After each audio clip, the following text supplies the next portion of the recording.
মৌসুমের মাঝপথে খেয়ে হারানোর পর আবার ছন্দে ফিরেছে ম্যানচেস্টার সিটি। প্রিমিয়ার লিগে সবশেষ ৫ ম্যাচের একটিতেও হারেনি তারা। এফএ কাপেও ভালো ফুটবলার উপহার দিয়েছে তারা। কোয়ার্টার ফাইনালে বোর্নমাউথকে হারিয়ে শেষ ৪-এ জায়গা করে নেয় সিটিজেনরা। ফাইনালে ওঠার লড়াইয়ে এবার তাদের প্রতিপক্ষ নটিংহ্যাম।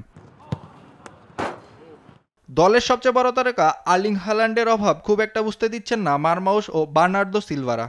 এই ম্যাচেও তাদের উপরে ভরসা রাখবেন কোচ গার্দিওলা। বাজে পারফরমেন্স থাকা নটিংহ্যামকে হারিয়ে ফাইনালে ওঠার লক্ষ্য নিয়েই মাঠে নামবে সিটিজেন শিবির। এদিকে ইংলিশ প্রিমিয়ার লিগে সন্ধ্যা 7:30টায় ম্যানচেস্টার ইউনাইটেডকে আতিথ্য দিবে বোর্নমাউথ। চলতি মৌসুমের শেষ দিকে এসেও বাজে অবস্থা রেড ডেভিলদের। সবশেষ ৫ ম্যাচের মাত্র একটিতে জয় পেয়েছে তারা। ফরোয়ার্ডদের গোল করার পাশাপাশি ছন্নছাড়া রক্ষণভাগ বেশ ভোগাচ্ছে ম্যানইউকে। তাই পয়েন্ট টেবিলে এগিয়ে থাকা বোর্নমাউথের বিপক্ষে কঠিন পরীক্ষায় দিতে হতে পারে রুবেন আমোরিম শিষ্যদের।